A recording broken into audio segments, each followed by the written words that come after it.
मेरे देशवासियों, भारत का मीडिया जब इजराइल के हवाले से बात कर रहा है तो उस वक्त बार बार भारतवासियों को ये मैसेज देने की कोशिश कर रहा है कि इजरायली जो लोग हैं वो 100% तालीम याफ्ता लोग हैं और फ़लस्तीनी जो है वो अनपढ़ है या कम पढ़े लिखे हैं।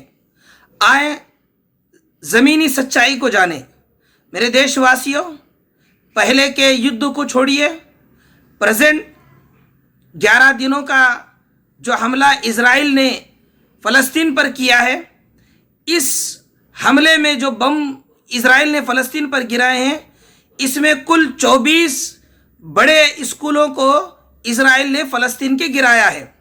आप देखें, जब स्कूलों को तबाह किया जा रहा हो और 24 स्कूलों को तबाह किया गया का मतलब है 24,000 बच्चों की तालीम गाह को मस्मार किया गया।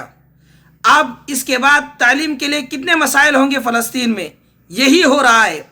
इसी वजह से फ़लस्तीन में बड़ी रुकावटें हो रही हैं तालीम के लिए। मेरे देशवासियों, बात सिर्फ फ़लस्तीन और इजराइल की नहीं है।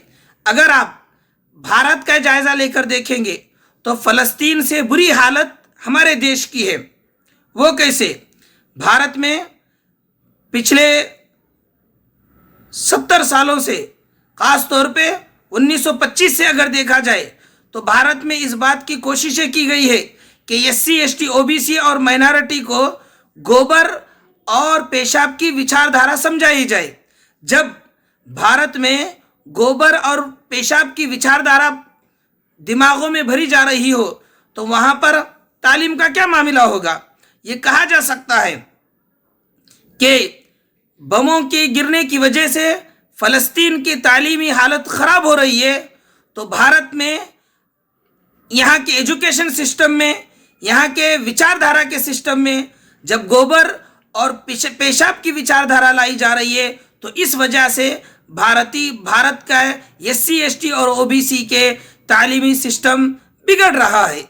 मेरे देशवासियों, भारत में इस विचारधारा के गिरने की वजह से या इस विचारधारा के डालने की वजह से भारत के SC ST और OBC मानसिक गुलामी की तरफ जा रहे हैं। यानी कि ये कहा जा सकता है कि भारत में 1925 के बाद से ख़ास तौर पे भारत के SC ST OBC और माइनॉरिटी को गोबर और पेशाब के नाम पर गुलामी की विचारधारा पढ़ाई जा रही है। ये भारत का बड़ा नुकसान हो रहा है। मेरे देशवासियों, याद करें आप, भारत जब विश्व गुरु था, भारत जब अखंड भारत और एकता का कॉन्सेप्ट भारत में था, तो उस वक्त भारत में तक्षशिला, विक्रमशिला और नालंदा जैसी बड़ी यूनिवर्सिटियां थी। पूरी दुनिया भारत से तालीम हासिल करती थी। वो दौर बदल गया, वो दौर ख़त्म हो गया, बल्कि ख़त्म किया गया, जिसकी वजह से हमारे भारत में ग़ुलामी की तालीम भारत के मूल निवासियों को दी जा रही है। इससे बड़ी बात मैं आपको बताऊं, इस भारत में एक बड़ा जो षड्यंत्र किया जा रहा है जिसकी वजह से भारत का नुकसान हो रहा है, और वो है भारत के SC ST OBC और माइनॉरिटी के साथ मुसलमानों के जो ताल्लुकात को ख़राब करने की कोशिश की जा रही है। जबकि मुसलमानों को अल्लाह ने अल्लमल इंसान मा लम यअलम कहा, इक़रा बिस्मि रब्बिकल लज़ी खलक़ कहा, यानी कि पढ़ो की तालीम इस्लाम ने मुसलमानों को दी और इंसान को इल्म वाला बनाया है। ये कुरान ने कहा है। जब कुरान में इतनी प्यारी और अहम तरीन बात आई है, पूरे इंसानों के लिए आई है, कोई फ़र्क करे बगैर कुरान में ये तालीम आई है और वो मुसलमानों के ज़रिए पूरी दुनिया के इंसानों के लिए बताई गई है।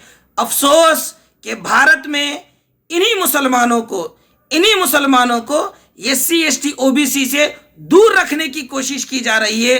यानी कि जहाँ से तालीम का मरकज़ मिल सकता है, उसी कौम यानी कि मुसलमानों को भारत के मूल निवासियों से दूर रखने की साजिशें की जा रही है।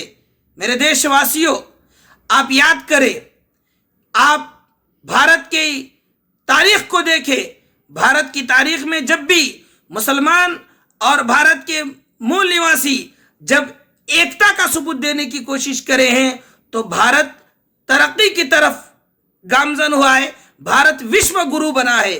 आज भी अगर भारत के मूल निवासी, जो कि मुसलमान भी मूल निवासी है, SC ST OBC और माइनॉरिटी और मुसलमानों का अगर एक इत्तेहाद होगा, मजबूत अगर इत्तेहाद होगा, तो भारत दोबारा विश्व गुरु की तरफ हो सकता है, भारत दोबारा विश्व गुरु बनेगा।